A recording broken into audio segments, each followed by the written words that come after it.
साथियों नमस्कार, स्वागत है आप सभी का इस वीडियो में। साथियों इस वीडियो में हम बहुत ही महत्वपूर्ण टॉपिक आरटी एक्ट 2009 देखने वाले हैं। यह केवल सीडीपी का टॉपिक नहीं है बल्कि अन्य विषयों में भी इससे क्वेश्चन बनता है, जैसे पर्यावरण शिक्षण शास्त्र, भाषा शिक्षण, इंग्लिश पेडागॉजी, अर्थात सभी विषय के पेडागॉजी में इससे क्वेश्चन बनते देखा है। इसलिए यह टॉपिक एग्जाम की दृष्टि से बेहद इंपॉर्टेंट होने वाला है। चलिए स्टार्ट करते हैं। आरटी एक्ट 2009, इसे शॉर्ट में राइट टू एजुकेशन एक्ट 2009 कहते हैं, लेकिन कभी कभी इसका पूरा नाम पूछा जाता है। पूरा नाम क्या है? तो निःशुल्क एवं अनिवार्य बाल शिक्षा का अधिकार अधिनियम 2009, और इंग्लिश की बात करें the right of children to free and compulsory education act 2009। साथियों लेकिन हम इसे शॉर्ट में राइट टू एजुकेशन ऐसे बोल देते हैं, शिक्षा का अधिकार, राइट टू एजुकेशन। लेकिन देखा जाए तो इसका फुल फॉर्म या पूरा नाम याद रखिएगा, ये एग्जाम में पूछा जाता है। चलिए अब हम विशेष बिंदु की बात करेंगे जिसमें कुछ इसके इतिहास से भी प्रश्न बनते देखा है। ज़्यादा डीपली नहीं जाएंगे, ऊपर जैसे कि जो ज़्यादातर क्वेश्चन पूछा जाता है एग्जामों में उसे देख लेते हैं। विश्व में सर्वप्रथम आरटी अधिनियम जो है नॉर्वे देश में लागू हुआ था। याद रखिएगा, सबसे सर्वप्रथम जो आरटी अधिनियम लागू हुआ था वह कौन सा देश है पूछा जाएगा, तो नॉर्वे। आरटी को लागू करने वाला भारत विश्व का कौन सा नंबर का देश है, तो 135वां देश है। और यह जो है 86वां संशोधन 1 दिसंबर 2002 के तहत अनुच्छेद 21A में 21A या क के द्वारा भी जो है दिया रहता है ऑप्शन में, तो 21A जोड़कर आरटीई को मूल अधिकार बनाया गया। याद रखिएगा 86वां संशोधन के तहत जो है इसे 21A जोड़कर आरटीई को मूल अधिकार बनाया गया, तो ये 86वां संशोधन भी पूछा जाता है। भारतीय संविधान के भाग 4 क के अनुच्छेद 51 क में आरटीई को 11वां मूल कर्तव्य के रूप में जोड़ा गया है। ये बहुत ही इंपॉर्टेंट पॉइंट्स है और इसी से क्वेश्चन बनता है। ज़्यादातर क्वेश्चन तो इसी से बना है। हालांकि अभी हम तो धाराओं पर जाएंगे। अब जो है देखें तो आरटीई में कुल जो है 38 धारा है। अध्याय की बात करें तो 7 है और अनुसूची 1। कितनी अध्याय है पूछा जाएगा तो 7 अध्याय हैं, और धाराएं पूछा जाएगा तो 38 धाराएं हैं। यह ज़्यादातर यही पूछा जाता है, कितनी धाराएं हैं, 38 धाराएं हैं, और कितने अध्याय हैं तो 7। सबसे छोटा अध्याय जिसमें सिर्फ 2 धारा है वो अध्याय 1 है। वह सबसे बड़ा अध्याय जो है 4 है। इसमें देखा जाए तो बहुत सारे धाराओं को शामिल किया है और यही एग्जाम की दृष्टि से बेहद इंपॉर्टेंट है, और यहीं से क्वेश्चन देखा जाए तो पूछा जाता है।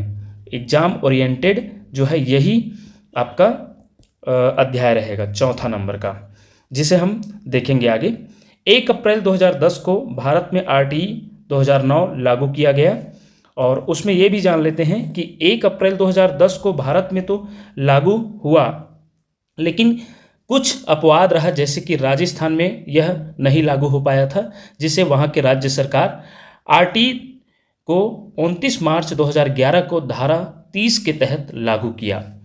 वर्तमान में जम्मू कश्मीर में भी धारा 370 समाप्त होने के साथ यहाँ भी आरटीई जो है 5 अगस्त 2019 से लागू हो गया है, क्योंकि यहाँ 370 धारा लागू था, जिसके तहत वहाँ का कुछ जो है अलग से वहाँ विशेष राज्य का दर्जा दिया गया था, जहाँ कुछ भारतीय संविधान से हट के कुछ नियम वहाँ अपना खुद का नियम चलता था, तो इसलिए वहाँ यह जो है आरटीई एक्ट 2009 वहाँ लागू नहीं था। जैसे ही धारा 370 समाप्त किया गया तो 5 अगस्त 2019 से जम्मू कश्मीर में भी आरटीई एक्ट लागू हो गया है। ये पूछा जा सकता है। आरटीई प्रारंभिक शिक्षा में कक्षा 1 से 8 तक लागू होता है। याद रखिएगा कक्षा पूछा जाता है तो कहाँ से कहाँ तक, 1 से 8 तक। और यदि आयु के बच्चों की बात करें तो आरटी में आयु 6 से 14 वर्ष के बच्चों को जो है अनिवार्य शिक्षा देना है, और वो भी निःशुल्क शिक्षा। तो 6 से 14 वर्ष के बच्चे आते हैं इसके अंतर्गत। लेकिन 3 वर्ष से पूर्व प्राथमिक शिक्षा आंगनबाड़ी निजी विद्यालयों में प्रवेश देने का प्रावधान है, तो इसे भी याद रखिएगा। प्रक्रिया की बात करें तो आरटीई जो एक्ट लागू हुआ उसकी क्या क्या प्रोसेस से लागू हुआ, तो सबसे पहले राज्यसभा में पारित हुआ 20 जुलाई 2009 को। उसके बाद आरटीई जो है लोकसभा में भी पारित हुआ तो 4 अगस्त 2009 को, और राष्ट्रपति के हस्ताक्षर हुए 26 अगस्त 2009 को, और आरटीई 2009 की अधिसूचना जारी 27 अगस्त 2009 को जारी किया गया राजपत्र में। तो याद रखिएगा इन प्रोसेस को, इन तारीखों को भी याद रखिएगा, कभी कभी इससे भी क्वेश्चन बन जाता है, तो ये भी इम्पॉर्टेंट है। चलिए अब हम अध्याय का प्रारूप देखने वाले हैं। अध्याय के कौन कौन से अध्याय में कितनी कितनी धाराएं हैं। तो सबसे छोटा अध्याय जो है पहला है, जिसमें सिर्फ 2 धाराएं हैं, 1 और 2। दूसरे में देखेंगे 3 से 5 धाराएं, और तीसरा अध्याय में 6 से 11 धाराएं शामिल है। और चौथे अध्याय जो कि सबसे बड़ा अध्याय है, पूछा जाता है कि सबसे बड़ा अध्याय कौन सा है, तो चौथा अध्याय, और सबसे छोटा पहला अध्याय। इसमें जो है 12 से 28 तक धाराओं को शामिल किया गया है, और 5वें अध्याय में 29 से 30 धारा, मतलब 29 और 30 मतलब 2 धारा, और 6वां में देखा जाए तो 31 से 34 तक की धाराएं, और 7वां में देखा जाए तो 35 से 38 तक की धाराएं शामिल हैं। आरटीई एक्ट 2009 सभी अध्याय एवं धाराएं अब हम बारीकी से देखेंगे, क्वेश्चन यहीं से बनता है, और ऊपर जो हम महत्वपूर्ण बिंदु देखें उसमें से भी क्वेश्चन लगातार बनते देखा है। अब धाराओं में देखा जाए तो सबसे पहले धारा 1 और 2 की बात करें, अध्याय फर्स्ट की बात करें, अध्याय 1 की बात करें तो प्रस्तावना, इसमें इंट्रोडक्शन रहेगा। इंट्रोडक्शन में क्या क्या हमें देखना है धारा 1 और 2 में, कि धारा 1 जो है इस आरटीई एक्ट का संक्षिप्त नाम, विस्तार एवं प्रारंभ को बताएगा। जैसे कि राइट टू एजुकेशन, शिक्षा का अधिकार जो है इसका नाम है उसे, और इसके विस्तार ये कब जो है कब लागू हुआ या कब कैसे आया उसको बताएगा, और प्रारंभ को बताएगा, जैसे कि 1 अप्रैल 2010 को यह पूरे भारत देश में जो है लागू हुआ 1 अप्रैल 2010 को, और जम्मू कश्मीर एवं राजस्थान को छोड़कर, तो राजस्थान में 2011 में लागू हुआ और जम्मू कश्मीर में 2019 में, जिसे हम ऊपर देखे भी हैं। और धारा 2 में बताएगा परिभाषाएं, और कौन कौन से परिभाषाएं, बालक की, स्थानीय प्राधिकारी, स्थानीय अधिकारी, जो इससे जुड़े हुए जितने भी अधिकारी होंगे, अनुवीक्षण, विहित, विद्यालय तथा समुचित सरकार आदि का परिभाषाएं बताएंगे। इसमें जो है देखा जाए तो हम ज़्यादा इससे डिटेल ना करते हुए, क्योंकि इसमें मुख्य रूप से धारा 1 में क्या है पूछा जाएगा, तो संक्षिप्त नाम, विस्तार एवं प्रारंभ, तो इसलिए हम आवश्यकता पड़ने पर वहाँ पर हम समझाएंगे, लेकिन यहाँ जो है ऊपरी ऊपरी बातों को शामिल किए हैं। जैसे कि यहाँ परिभाषा में बात करें तो बालक में जो है लड़का भी आ जाएगा, लड़की भी आ जाएगा, तो बालक के परिभाषा में दोनों को लिया गया है। बालक मतलब सिर्फ लड़के से नहीं है, यहाँ लड़की और लड़का दोनों को जो है परिभाषित किया गया है, इसलिए लड़का, बालक का परिभाषा में लड़का और लड़की दोनों हैं। स्थानीय प्राधिकारी में जितने भी इससे रिलेटेड अधिकारी होंगे वो जो है स्थानीय अधिकारी में आ जाएगा, जैसा कि ग्राम पंचायत, नगर पालिका, नगर पंचायत, इससे जुड़े हुए सचिव जितने भी उसमें आ जाएंगे वो स्थानीय प्राधिकारी में आ जाएंगे। और इसमें देखा जाए तो ये सभी विद्यालय और समुचित सरकार में, जिसमें राज्य सरकार, केंद्र सरकार, सभी इसमें उनकी परिभाषा में शामिल हो जाएगी। इस अध्याय में अधिनियम का नाम, लागू क्षेत्र व मुख्य शब्दों की परिभाषा दी गई है, जिसे देखा जाए तो हम ये परीक्षा उपयोगी वीडियो देख रहे हैं तो इसमें इतना डिटेल में नहीं जाएंगे। वैसे तो इसका जो है आरटीई एक्ट का अच्छा खासा पीडीएफ है, आप नेट में देख सकते हैं, लेकिन उसमें आपको एग्जाम पॉइंटेड ओरिएंटेड नहीं मिलेगा। हम इसको जो है बहुत ही संक्षिप्त और बहुत ही सारगर्भित बनाए हैं। चलिए नेक्स्ट अध्याय की बात करेंगे तो निःशुल्क एवं अनिवार्य बाल शिक्षा का अधिकार। इस अध्याय का नाम है right to free and compulsory education, जिसमें देखा जाए तो 3 से 5 धाराएं शामिल है, 3, 4 और 5। जिसमें धारा 3 की बात करें तो 6 से 14 वर्ष के बच्चों का निःशुल्क व अनिवार्य शिक्षा का अधिकार। इसमें बताया गया है कि कैसे बच्चों को निःशुल्क व अनिवार्य शिक्षा का अधिकार प्राप्त है। जैसे कि कोई भी बालक किसी भी प्रकार के शुल्क, प्रभार या व्यय का भुगतान करने के लिए उत्तरदायी नहीं होगा। इसका निःशुल्क कहने का मतलब, तो धारा 3 में बताया गया है कि टोटल वो जो है बच्चा निःशुल्क पढ़ेगा। और कितने से कितने वर्ष के बच्चे, तो 6 से 14 वर्ष के बच्चे। नेक्स्ट है धारा 4 की बात करें तो विशेष परिस्थितियों में शिक्षा, आयु के अनुसार। यदि पूछा जाए कि बच्चा का उम्र 7 साल है या 9 साल है और बच्चा का एडमिशन कराना है और वो जो है या तो ड्रॉप आउट हुआ है या फिर कभी स्कूल ही नहीं गया है, लेकिन उसके उम्र के आधार पर आपको जो है एडमिशन देना है, चाहे वह तीसरी क्लास में आए चाहे चौथी क्लास में आए, उसके उम्र के आधार पर आयु के अनुसार प्रवेश देना है, ये धारा 4 कहता है। याद रखिएगा, बालक को उसके आयु के अनुसार कक्षा कक्ष में स्थान देना यह धारा बताता है। यदि पूछा जाएगा कि बच्चों की आयु के अनुसार प्रवेश देने के बारे में किस धारा में बताया गया है, तो धारा 4 में। वही धारा 5 की बात करें तो विद्यालय स्थानांतरण का अधिकार। यदि बच्चा जो है तीसरी पढ़कर किसी अन्य विद्यालय में पढ़ना चाह रहे हैं तो प्रधान पाठक वहाँ पास जो है उनका स्थानांतरण प्रमाण पत्र देंगे, और इसका जो है नहीं देने पर प्रधान पाठक के ऊपर कार्यवाही हो सकता है। अर्थात जो है बच्चों को स्थानांतरण प्रमाण पत्र लेकर कहीं अन्य विद्यालय में पढ़ने का अधिकार प्राप्त है, धारा 5 बताता है। नेक्स्ट अध्याय है अध्याय 3, जो बताता है समुचित सरकार, स्थानीय प्राधिकार व माता पिता के दायित्व को, जिसमें धारा 6 से धारा 11 तक की बात होती है। जिसका पहला धारा है धारा 6, जो बताता है विद्यालय की स्थापना के बारे में। अर्थात समुचित सरकार स्थान, समय व परिस्थिति के अनुसार विद्यालय की स्थापना करेगी। अर्थात सबसे महत्वपूर्ण पॉइंट इसमें यह है कि यदि 1 से 5 तक के विद्यार्थियों के लिए अर्थात प्राथमिक जो स्कूल है वो अधिकतम बच्चों के घर से 1 किलोमीटर की दूरी में उपलब्ध कराना जो है सरकार की जिम्मेदारी होगी। वही उच्च प्राथमिक जो 6 से 8 तक के बच्चों के लिए जो है देखा जाए अधिकतम 2 किलोमीटर की दूरी में उन्हें विद्यालय उपलब्ध कराया जाएगा, ये सरकार की जिम्मेदारी होगी। इसे भी याद रखिएगा, ये पूछा जाता है, ये एग्जाम पॉइंटेड है। वही धारा 7 की बात करें तो इसमें केंद्र राज्य की वित्तीय जिम्मेदारी की बात होती है, जैसे कि जो अधिनियम को लागू करने में होने वाला जो भी वित्तीय खर्च होगी वो दोनों मिला के करेंगे, केंद्र व राज्य सरकार। और 11वीं पंचवर्षीय योजना के आधार पर यह 55:45 था, जिसमें जो है केंद्र सरकार 55% खर्च करेगी और वही 45% जो है राज्य सरकार। वही अगर 12वीं पंचवर्षीय योजना में देखा जाए तो यह 65:35 हो गया, अर्थात केंद्र जो है 65% खर्च करेगी और राज्य सरकार जो है 35% खर्च करेगी। लेकिन पूर्वोत्तर राज्य में देखा जाए तो 90:10 यह 10 है, और नवीनतम वित्तीय अनुपात, नवीन जो है क्योंकि पंचवर्षीय योजना समाप्त कर दिया गया है, यह जो है उसके बाद 60:40 इसका आज वर्तमान में देखा जाए तो इस प्रकार खर्च हो रही है। तो इन सभी को याद रखिएगा।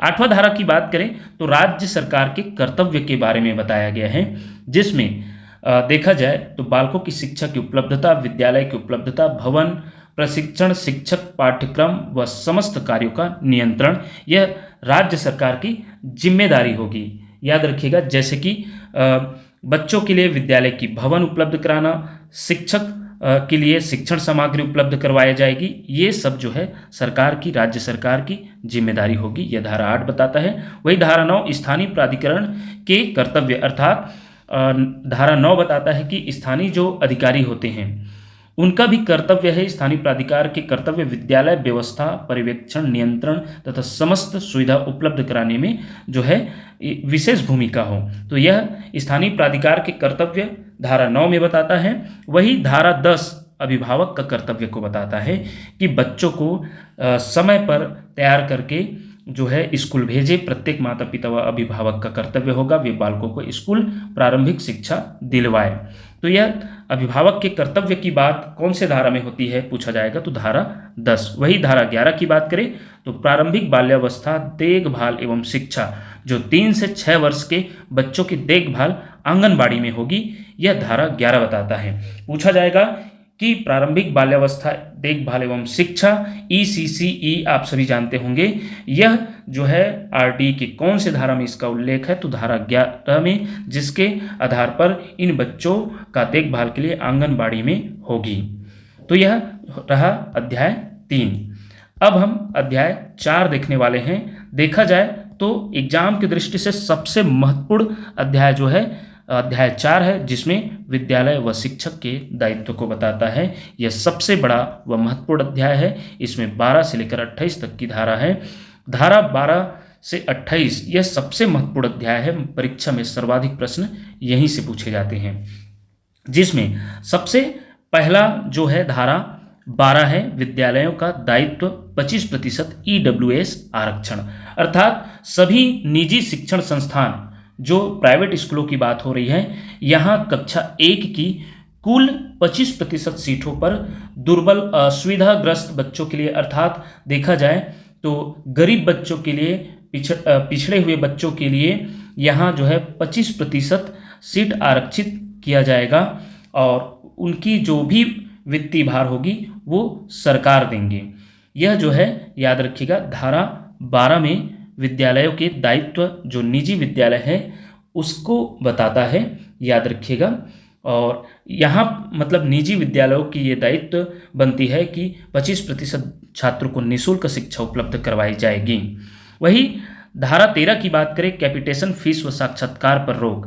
जैसे विद्यालय जो है किसी प्रकार के कोई अनुदान फीस या डोनेशन जिसे बोलते हैं उस प्रकार का बच्चों के जो है एडमिशन के लिए किसी प्रकार का डोनेशन फीस नहीं लेगा या इंटरव्यू नहीं लेगा, ये धारा 11 बताता है। वही धारा 14 की बात करें तो प्रवेश प्रक्रिया, जन्म प्रमाण पत्र न होने पर भी प्रवेश लेने का प्रावधान। बच्चों के पास यदि जन्म प्रमाण पत्र नहीं है तो भी उन्हें जो है प्रवेश दिया जाएगा, यह धारा 14 बताता है। यदि बोला गया कि पूछा गया प्रश्न कि यदि बच्चों के पास जन्म प्रमाण पत्र न हो तो भी प्रवेश देने की जो प्रक्रिया कौन से धारा में उल्लेख है, तो वो धारा 14 में। वही धारा 15 की बात करें तो प्रवेश शैक्षिक सत्र के प्रारंभ में या वर्ष पर्यंत लिया जा सकता है। हालांकि आप देखे होंगे कि 30 सितंबर तक प्रवेश की अंतिम तिथि रखा जाता है।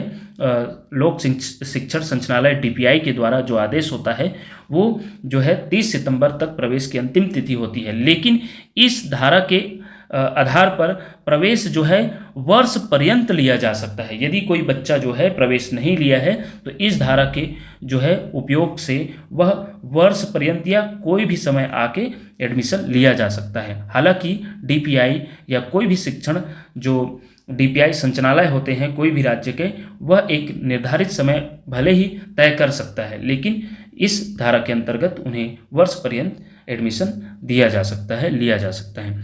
धारा 16 की बात करें तो फेल न करने का प्रावधान, नो डिटेंशन। याद रखिएगा किसी बच्चों को फेल नहीं किया जाएगा, यह धारा 16 बताता है। वही धारा 17 की बात करें तो बच्चों को किसी भी प्रकार के शारीरिक व मानसिक उत्पीड़न नहीं दिया जाएगा, नहीं तो शिक्षक के खिलाफ कार्रवाई हो जाएगी, यह धारा 17 बताता है। याद रखिएगा बालकों को किसी भी प्रकार का शारीरिक व मानसिक दंड नहीं दिया जा सकता, अपमानजनक शब्दों का भी प्रयोग बालकों के विरुद्ध नहीं किया जा सकता और उल्लंघन करने पर अनुशासनात्मक कार्यवाही का प्रावधान है, यह जो है धारा 17 बताता है। वही धारा 18 की बात करें तो विद्यालय की जो मान्यता है उसके बारे में है।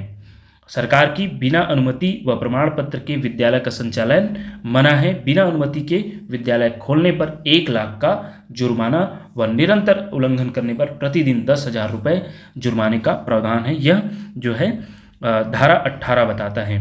वही धारा 19 की बात करें तो विद्यालय के मानक व मानदंड, अर्थात इस धारा में विद्यालय को मान्यता प्रदान करने की शर्तों का प्रावधान है। जैसे कि निजी विद्यालय खोले जाते हैं तो वहाँ आवश्यक खेल का मैदान हो और जो भी मूलभूत आवश्यकता हो जो बच्चों के लिए जरूरी है, विद्यालय के लिए जो मानक व मानदंड बनाए जाते हैं वो मूलभूत आवश्यकताओं से परिपूर्ण हो, ऐसे विद्यालयों को मान्यता दी जाती है। यह धारा जो है विद्यालय के मानक व मानदंड के द्वारा बताते हैं। वही नेक्स्ट धारा है धारा 20, मानकों को पूरा करने की तय सीमा दी जाती है, अर्थात जितने भी मानक होते हैं उनको पूरा करने का समय भी दिया जाता है, खासकर यह निजी विद्यालयों के लिए ज़्यादा होता है।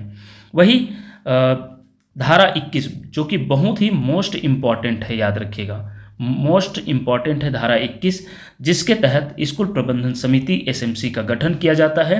और गठन किस प्रकार का होगा, जिसमें 75% अभिभावक होंगे और उसमें भी 50% महिला सदस्य होने चाहिए। तो इसे भी याद रखिएगा, पूछा जाएगा कि किस धारा के RT के किस धारा के तहत SMC का गठन किया जाता है, तो वह धारा 21 के तहत, और धारा 22 में एसएमसी के कार्य का संचालन जो भी होता है, एसएमसी के कार्य के बारे में जो है धारा 22 बताता है।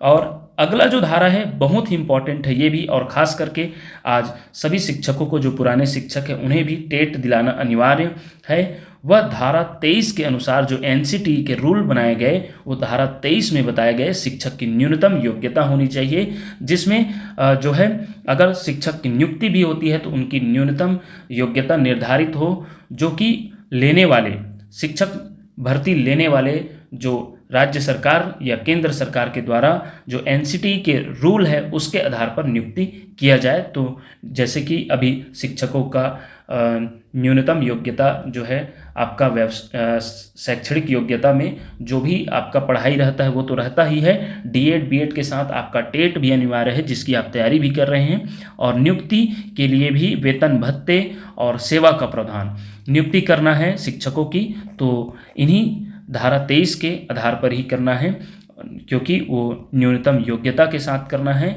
और वेतन भत्ते और सेवा का प्रावधान, इन सभी का प्रावधान जो है धारा 23 बताता है। वही धारा 24 जो कि बहुत ही महत्वपूर्ण है, पिछले बार जो सहायक शिक्षक का भर्ती हुआ था 2023 में, उसमें पूछा भी गया है कि किस धारा में आरटीई एक्ट 2009 के अनुसार शिक्षक के कर्तव्य को बताता है कि शिक्षक के क्या क्या कर्तव्य होने चाहिए, अपने विद्यालय संचालन के लिए क्या क्या उनके लिए कर्तव्य रखा गया है। तो आप डिटेल जो है इसमें पढ़ भी सकते हैं गूगल से सर्च करके, लेकिन अभी शिक्षक के कर्तव्य की बात होगी तो उसमें याद रखिएगा जैसे कि समय पालन व विद्यालय में नियमित आना, पाठ्यक्रम निर्धारित समय में पूर्ण करवाना, बालकों के स्तरानुकूल शिक्षण योजना बनाना, आवश्यक होने पर अतिरिक्त कक्षाएं लेना, अभिभावक के साथ संप्रेषण करना, सरकार द्वारा आयोजित प्रशिक्षणों में भाग लेना, ये सभी जो है कुछ चुनिंदा शिक्षक के कर्तव्य है, तो धारा 24 बताता है। वही धारा 25 की बात करें तो छात्र शिक्षक अनुपात बताता है, प्राथमिक विद्यालय में 30:1 में होनी चाहिए और उच्च प्राथमिक में 35:1 में। इसे याद रखिएगा, ये परीक्षा में पूछा जाता है कि प्राथमिक विद्यालयों में शिक्षकों का अनुपात आरटीई एक्ट 2009 के अनुसार क्या होने चाहिए, तो 30:1 में, और वही 35:1 में जो आपका उच्च प्राथमिक विद्यालय में अर्थात 6 से 8 के लिए होनी चाहिए। यहाँ पर देख सकते हैं संख्या के आधार पर ये वाला कॉलम, ये वाला रो आपका बताएगा छात्र संख्या, और ये वाला आपका बताएगा जैसे 0 से 30 तक बच्चे हैं कोई विद्यालय में तो 2 शिक्षक होने चाहिए प्राथमिक विद्यालय में, वही 31 से 60 तक में भी 2 शिक्षक, और जैसे ही 61 हुआ तो आपका 3 शिक्षक होने चाहिए 61 से 90 तक, वही 91 से 120 तक 4 शिक्षक, वही 121 से 150 तक 5 शिक्षक। छात्रों की संख्या 150 से अधिक होने पर 5 अध्यापक और 1 प्रधान अध्यापक द्वितीय श्रेणी का होगा, यह भी निर्धारित है। 200 से अधिक संख्या छात्रों के होने पर 40:1 अर्थात छात्र शिक्षक अनुपात 40:1 हो जाएगा। तो ये विशेष स्थिति है, ऐसे क्वेश्चन बनता है तो याद रखिएगा, यदि किसी विद्यालय में प्राथमिक विद्यालय में 200 से अधिक छात्र हैं तो, या फिर 201 छात्र है ऐसा पूछा गया, तब छात्र शिक्षक का अनुपात क्या होगा, तो 40:1 होगा। वही अब हम देखेंगे प्रारंभिक कक्षाओं में एक अध्यापक के संदर्भ में निम्न प्रावधान है, जैसे शिक्षक के घंटे, ये प्रारंभिक कक्षाओं में देखा जाए तो प्राथमिक कक्षा के लिए है 800 घंटे सालाना उन्हें जो है अपना शैक्षणिक वर्क देना है। शिक्षण कार्य दिवस कितनी होनी चाहिए, 200 दिन, याद रखिएगा 200 दिन, और वही एक शिक्षक कार्य प्रति सप्ताह जो होना चाहिए वो 45 घंटे हैं। ये प्राथमिक विद्यालय के लिए है। शिक्षक जो घंटे हैं, घंटे में पूछा जाएगा तो 800, दिन में पूछा जाएगा तो 200, और एक सप्ताह में कितने जो है घंटे कार्य करना है, तो 45 घंटे। वही उच्च प्राथमिक स्तर की बात करें 6 से 8 के लिए, तो छात्र संख्या के आधार पर 1 से 35 छात्र हो किसी विद्यालय में तो 1 अध्यापक, 36 से 70 2 अध्यापक, 71 से 100 3 अध्यापक, 100 से अधिक होने पर 40 छात्रों पर 1 अध्यापक होगा। वही उच्च प्राथमिक विद्यालय के संदर्भ में मुख्य तथ्य निम्न है, इसे भी जानिए। शिक्षक घंटे की बात करें तो 1000 घंटे उन्हें जो है साल में अपना शैक्षणिक वर्क देना है। शिक्षण दिवस की बात करें तो 220, जैसे ऊपर देखे होंगे प्राथमिक विद्यालय के लिए 200 है तो यहाँ उच्च प्राथमिक के लिए 200 दिन। वही प्राथमिक विद्यालय के लिए देखे होंगे 800 घंटे तो इसमें 1000, और प्रति सप्ताह वहाँ कालांश जो है 45 घंटे है, मतलब यहाँ 48 घंटे या न्यूनतम यहाँ के लिए भी 45 घंटे। और वही यहाँ पर देखा जाए तो 100 से अधिक छात्र हो तो जो है देखा जाए तो आपका 4 शिक्षक और 1 प्रधानाध्यापक का भी इसमें नियम है। इस प्रकार अब हम देखेंगे अगला धारा जो कि 26 धारा है, 26वां धारा है शिक्षक पद की रिक्त की पूर्ति। अर्थात किसी भी विद्यालय में 10% से अधिक पद रिक्त नहीं होने चाहिए। यदि 10% से अधिक पद रिक्त हो तो उस विद्यालय में शिक्षक की पद की पूर्ति करना जो है संचालनालय का दायित्व होगा या राज्य सरकार का दायित्व होगा।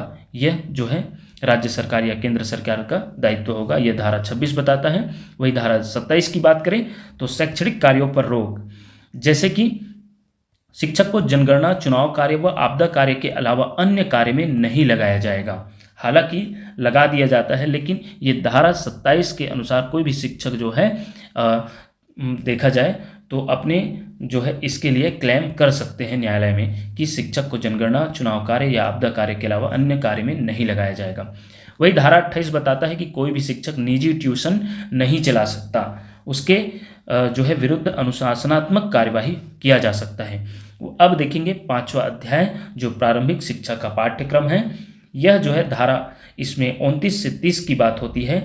बाल केंद्रित पाठ्यक्रम, सतत एवं समग्र मूल्यांकन CCE, भय मुक्त शिक्षा धारा 29 बताता है। और धारा 30 प्रारंभिक शिक्षा पूर्ण होने तक कोई बोर्ड परीक्षा अनिवार्य नहीं होगी।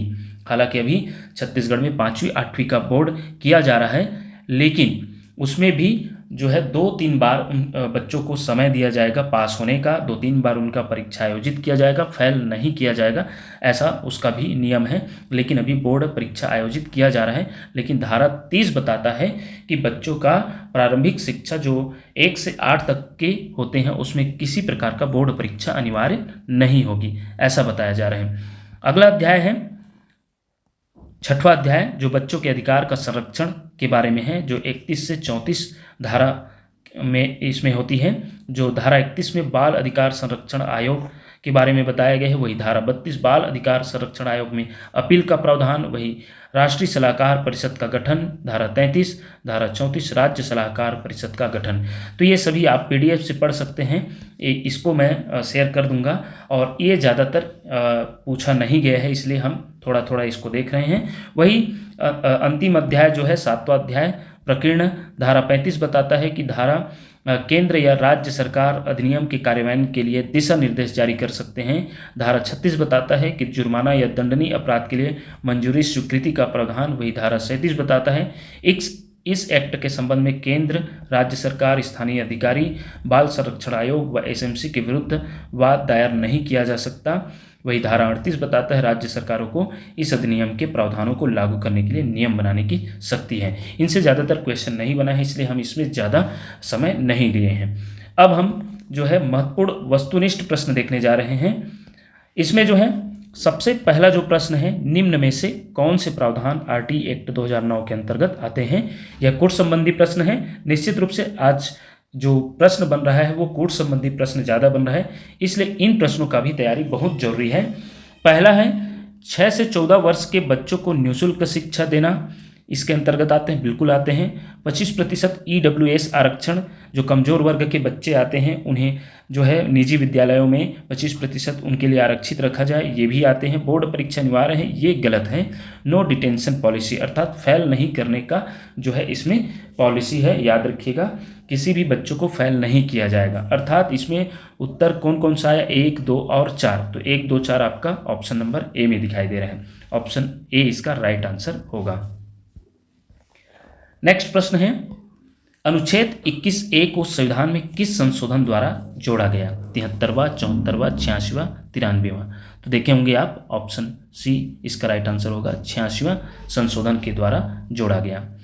नेक्स्ट है, निम्न में से कौन सा RT एक्ट का उद्देश्य नहीं है। समान शैक्षिक अवसर, बिल्कुल है।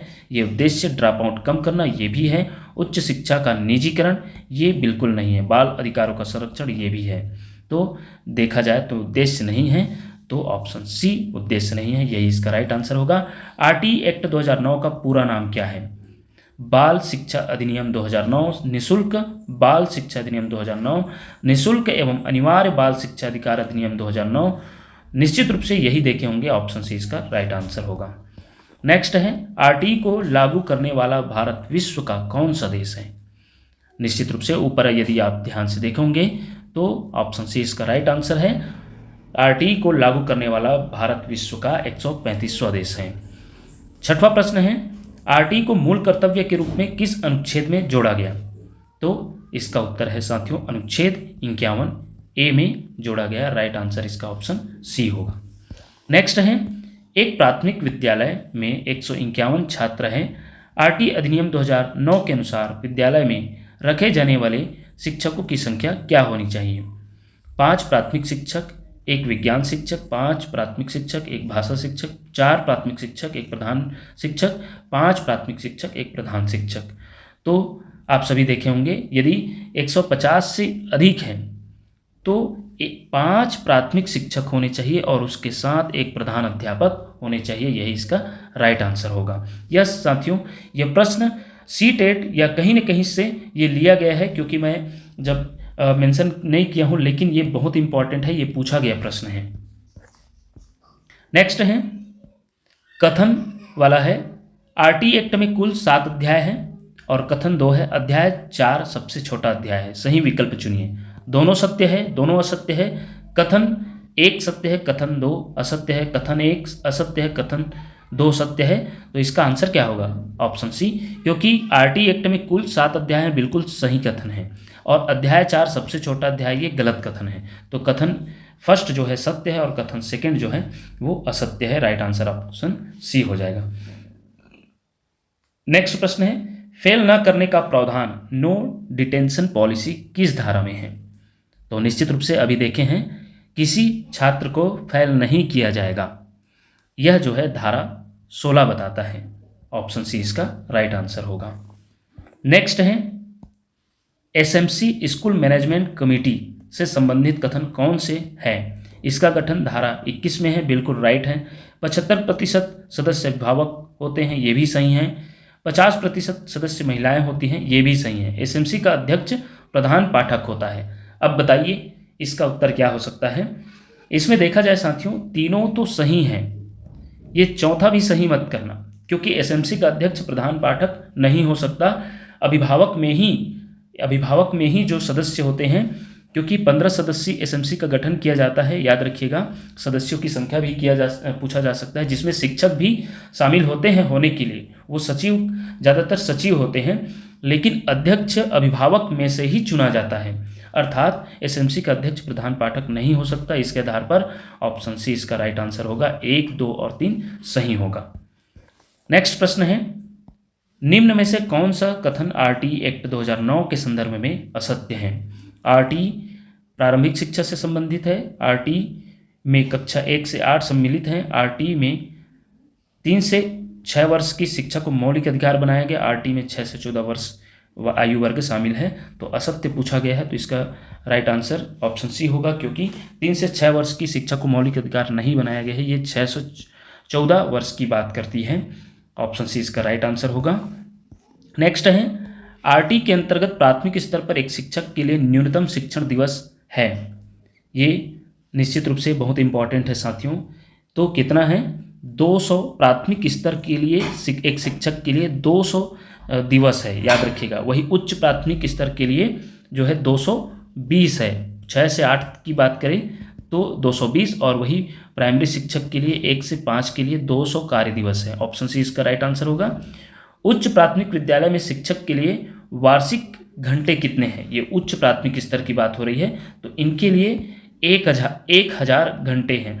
वही प्राइमरी के लिए 800 घंटे हैं, याद रखिएगा।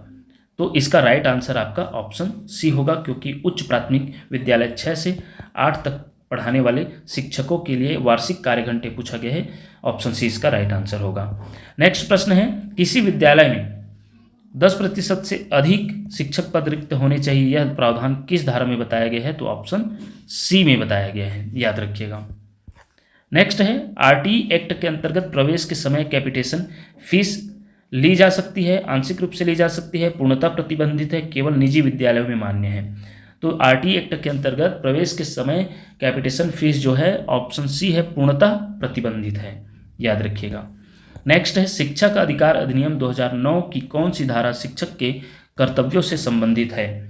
तो ध्यान से देखिएगा, यह जो है असिस्टेंट टीचर का पेपर हुआ था 2023 में, उससे लिया गया प्रश्न है। ऑप्शन सी इसका राइट आंसर होगा। कौन सा जो है आरटी एक्ट 2009 की कौन सी धारा शिक्षक के कर्तव्यों से संबंधित है? तो ऑप्शन सी धारा 24 है। लेकिन इसमें धारा 4 की बात करें साथियों, तो धारा 4 क्या बताता है? धारा 4 आपका जो है देखा जाए तो आयु के अनुसार बच्चों को एडमिशन देना है, यह बताता है, मतलब उम्र के आधार पर बच्चों का एडमिशन देना है। वही धारा 21 एसएमसी का गठन बताता है। और धारा 8 क्या बताता है? तो धारा 8 समुचित सरकार के दायित्व बताता है कि बच्चों के लिए विद्यालय उपलब्ध कराना, मूलभूत सुविधाएं उपलब्ध कराना, शिक्षकों का प्रशिक्षण कराना, तो ये सरकार के दायित्व को बताता है। और इसमें जो आंसर पूछा गया है ऑप्शन सी होगा। नेक्स्ट है आरटी एक्ट 2009 के अनुसार प्राथमिक विद्यालयों में शिक्षकों को प्रति सप्ताह कुल कितने घंटे की योजना बनाकर कार्य करना है? तो वह है 45 घंटे। ऑप्शन बी इसका राइट आंसर है। नेक्स्ट है शिक्षा का अधिकार अधिनियम 2009 में निर्दिष्ट किया गया है कि कक्षा 1 से कक्षा 5 तक यदि प्रवेश दिए गए विद्यार्थियों की संख्या 200 से अधिक है तो विद्यार्थी अध्यापक आवश्यक अनुपात होगा। ये देखिए, अगर 200 से अधिक हो गया तो क्या बताया गया है? अभी हम ऊपर देखें 40:1 में, जो 30:1 होता है 30:1 में, वो 40:1 में गिनती किया जाएगा। जो विद्यार्थी अध्यापक अनुपात हो जाएगा 40:1। यदि किसी प्राथमिक विद्यालय में 200 से अधिक बच्चे हैं तब तो आंसर हो जाएगा 40। ऑप्शन बी इसका राइट आंसर होगा, 40:1। नेक्स्ट है शिक्षा अधिकार अधिनियम के अनुसार बच्चों का किसी विशिष्ट कक्षा में प्रवेश का आधार होता है बालक की उम्र, बालक की योग्यता, बालक की उम्र। इसका राइट आंसर है साथियों बालक की उम्र। बालक की उम्र के आधार पर उसका प्रवेश दिया जाए। नेक्स्ट है निःशुल्क एवं अनिवार्य शिक्षा का बालकों का अधिकार 2009 के अंतर्गत किसी भी अध्यापक को निम्न में से किस कार्य के लिए नहीं लगाया जा सकता? 10 वर्ष पश्चात होने वाली जनगणना में, आपदा राहत कार्य में, चुनाव संबंधी कार्य में, पल्स पोलियो कार्यक्रम में। तो ये देखे होंगे तीनों में लगाया जा सकता है, लेकिन जो है इसके अलावा किसी अन्य जो है कार्य में नहीं लगाया जा सकता, तो वो है आपका पल्स पोलियो कार्यक्रम हो जाएगा इसका राइट आंसर।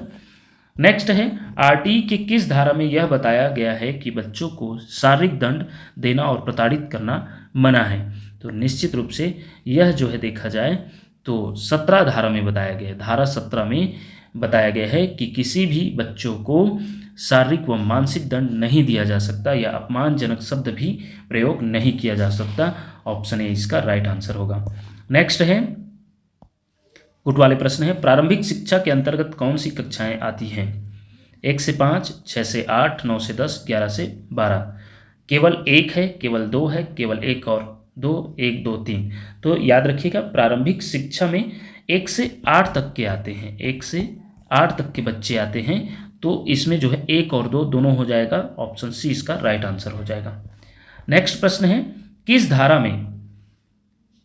धारा में क्या सही कथन कौन से हैं? धारा 23 शिक्षक की योग्यता, धारा 25 छात्र शिक्षक अनुपात, धारा 26 रिक्त पदों की पूर्ति और धारा 28 निजी ट्यूशन की अनुमति। तो यह कौन सा जो है इसमें सही कथन कौन से है पूछा गया है? तो इसमें देखा जाए तो कौन सा कथन हो जाएगा? इसमें धारा 23 जो है शिक्षक की न्यूनतम योग्यता बताता है, यह भी सही है। धारा 25 की बात करें तो छात्र शिक्षक अनुपात बताता है, यह भी सही है। और धारा 26 की बात करें तो धारा 26 में जो है रिक्त पदों की पूर्ति, यह भी सही है। धारा 28 निजी ट्यूशन की अनुमति, यह गलत है, क्योंकि धारा 28 में निजी ट्यूशन को अनुमति नहीं देना है बल्कि निषिद्ध है। निषिद्ध मतलब निजी ट्यूशन नहीं दे सकता, यह उसके खिलाफ अनुशासनात्मक कार्यवाही किया जा सकता है। तो 1, 2, 3 सही हैं, तो इसके आधार पर ऑप्शन ए इसका राइट आंसर हो जाएगा। नेक्स्ट प्रश्न है उच्च प्राथमिक स्तर पर छात्र शिक्षक अनुपात है? तो उच्च प्राथमिक स्तर पर 35:1 है। नेक्स्ट प्रश्न है आरटी एक्ट में 25% आरक्षण का प्रावधान किसके लिए है? SC ST OBC, आर्थिक रूप से कमजोर वर्ग, दिव्यांग। तो याद रखिएगा RT एक्ट में 25% आरक्षण का प्रावधान जो है आर्थिक रूप से कमजोर वर्ग के लिए है, EWS के लिए है। याद रखिएगा, इसको नहीं डालिएगा ST SC या OBC को, तो ऑप्शन सी इसका राइट आंसर होगा। इस प्रकार ये रही आपका RD एक्ट 2009 से बहुत ही सारगर्भित नोट्स से आपका तैयारी, और वही टॉप 25 क्वेश्चन जो बार बार परीक्षाओं में पूछा गया है। यदि आपको इसी प्रकार का वीडियो पाना है तो देखते रहिए आपका अपना चैनल टीचरशिप। धन्यवाद साथियों।